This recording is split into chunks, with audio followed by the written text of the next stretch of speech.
Mga gwapong aktor at ang kanilang mga mamahaling motorsiklo ibinibida ngayon.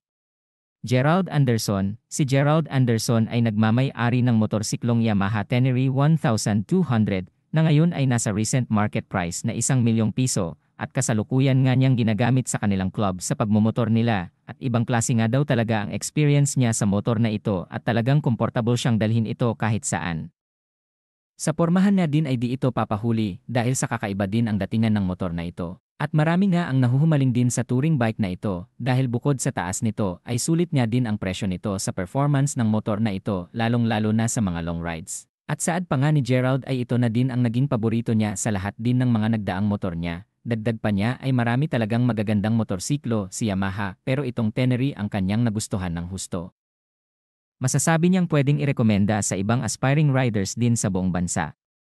Sam Milby, si Sam naman ay nagmamay-ari ng Yamaha XSR 900 na naglalayong nasa halagang ₱729,000 at ito nga din ay kanyang dinadala sa kahit na saang ride nila ng kanilang grupo. Para kay Sam talagang ito na nga din ang naging libangan niya at nakakapagbigay din ng kasiyahan sa kanya, lalo na kapag nagbabangking nga daw sa mga kurbadang daanan. Yun nga din ang kanilang naging looking forward ang kanilang pagwili sa mga kurbadang lugar. Saad ng mga netizens ay talagang mas nag-enjoy si Sam Milby sa kanyang hobby ngayon at mas lalo nga itong ginaganahan sa pagmumotor. Jake Cuenca, si Jake naman ay may Yamaha Tracer 900 at para sa kanya pangmalakasan din niya ang kanyang motor. At kahit sa ang ride niya daw ay laging kasama niya ito. At hindi din talaga papahuli sa lahat ng mga big bikes motorcycles sa Pilipinas. Umaarangkada daw ito ng hanggang 200 o minsan sumusubra pa daw lalong-lalo na sa mga matutulin na daan. At kung talagang walang mga kasalubong din na sasakyan, maganda din talaga ito sa kahit na anong endurance ride. Sa presyo naman nito ay nagkakahalaga sa mahigit kumulang ₱1,000,000 o nasa mga ₱929,000. Mark Solis. Si Mark Solis ay nagmamay-ari ng Yamaha XSR 700 at talagang pinakapangmalakasan na din itong motor na ito para sa kanya at saad pa ng aktor ay kung sa ratings nga daw na 1 to 10 ay bibigyan niya nga ito ng 10 dahil sa talagang ibang klase din ang motor na ito at hindi nga din papahuli sa iba pang big bikes unit. Ito nga ay nasa halagang ₱509,000. Sa recent market price nito, at kahit medyo may kamurahan ito sa ibang mga motorsiklo, ay talagang hindi nga basta-basta ang makina nito at ang performance ng motor na ito at kayang makipagsabayan din sa iba't ibang pambatong motorsiklo. Sancho de las Alas, si Sancho naman ay may pangmalakasang MT-07 at ito nga din ang kanyang pinagmamalaki din ngayon, isa din nga ito sa talagang minamarket ngayon ng husto ng Yamaha.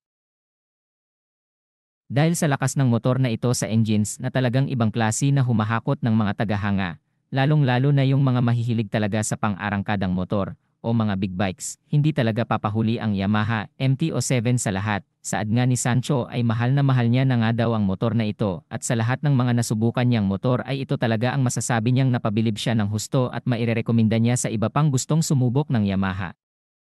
Nang presyo din ito ay nasa halagang 500,000 o may ₱450,000 din. John Prats. Si John Prats nga ay nahilig din sa pagmumotor bukod sa isa siyang direktor ng iba't ibang palabas. Naging hobby na nga din niya ang pagmumotor ngayon at mayroon nga siyang Yamaha T-Max 550 na ngayon ay dala-dala niya kahit saan at ito nga din ang comfort motor niya kahit saang lugar nga sila magpunta para mag-ride ay kasakasama niya ito.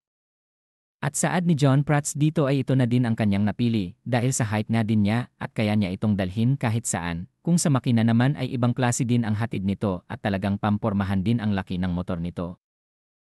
Sila nga ay miyembro ng Drama Moto Club at talagang ginagawang hobby ang pagmumotor sa panahon ngayon. Para sa kanila ay nakaka-relax na ang pagmumotor at malayo na nga din ang kanilang nalalakbay. Nakapunta na nga sila sa iba't ibang lugar dito sa Pilipinas at dagdag pa nga nila ay sumasali din ang kanilang grupo sa iba't ibang endurance ride kasama ang mga magagaling din sa larangan ng pagmumotor na mga vloggers gaya nila Idol Moto.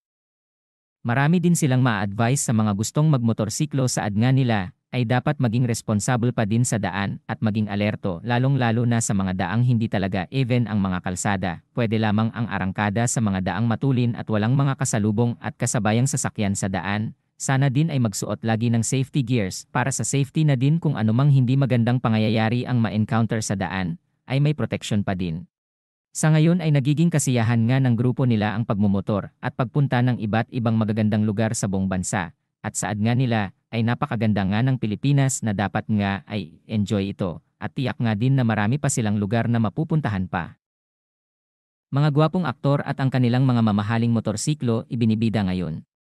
Gerald Anderson. Si Gerald Anderson ay nagmamay-ari ng motorsiklong Yamaha Tenere 1200 na ngayon ay nasa recent market price na 1,000,000 piso at kasalukuyan nga niyang ginagamit sa kanilang club sa pagmumotor nila at ibang klase nga daw talaga ang experience niya sa motor na ito at talagang komportable siyang dalhin ito kahit saan.